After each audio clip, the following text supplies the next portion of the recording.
तुम्ही आता म्हणालात जसं की राजकीय गुंडगिरी वगैरे हे सगळं आता 2024 मध्ये चाललंय. परत बघा की आपण असं म्हणतो कला आणि राजकारण वगैरे कसं हातात हात घेऊन चालतात. आता हा आपला विषय चाललाय आणि बाहेर आताच मी स्टुडिओमध्ये येण्यापूर्वी बातमी सुरू आहेत की ज्यांच्यावरती बलात्काराचे गुन्हे दाखल आहेत त्यांनाच परत मंत्रीपद दिली जातात. सेम. प्लीज आमचं नाटक बघायला या. नक्की या, नक्की या. मी फक्त एवढंच सांगू इच्छिते सगळ्या प्रेक्षकांना, आणि तुम्ही प्रेक्षकांनीच याच कॉलेजच्या मुलांनी आणि मुलींनी आवर्जून या. कॉलेज तरुणींनी हे नाटक बघणं खूप गरजेचं आहे.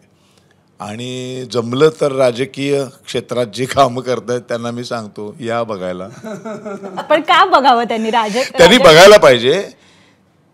आयुष्यामध्ये ना कोणीतरी आरसा दाखवणारं लागतं तुमच्या सुधारणा होण्यासाठी.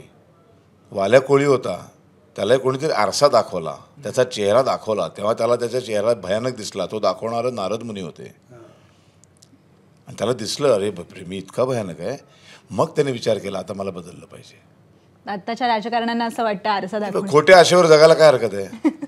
नाहीतरी तेच करतो. आशेशिवाय आपण सामान्य माणसं एक आशा लावूनच जगलो ना आयुष्यभर, काहीतरी चांगलंच होणार ह्या आशेवरच जगतोय आपण.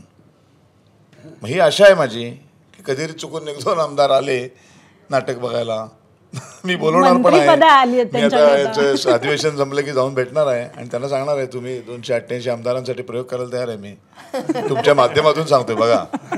फडणवीस साहेब ऐकत असाल तर दाखवा, हे दाखवा आणि नागपुरातच नियोजन करा म्हणजे ते नागपूर अधिवेशन संपल्यावर शेवटी प्रयोग लावा आमचा. प्रयोगाने समारोप करा म्हणजे एक आयना, एक आरसा दिसेल. पण त्यांनी कोणता संवाद ऐकावा सगळे तसेच नाही आहेत. नाही, सगळं नाटक बघितल्यावर त्यांना लक्षात येईल. एक वेगळं पुरुषवर अधिवेशन घ्यावं लागेल. एबीपी माझा, उघडा डोळे बघा नीट.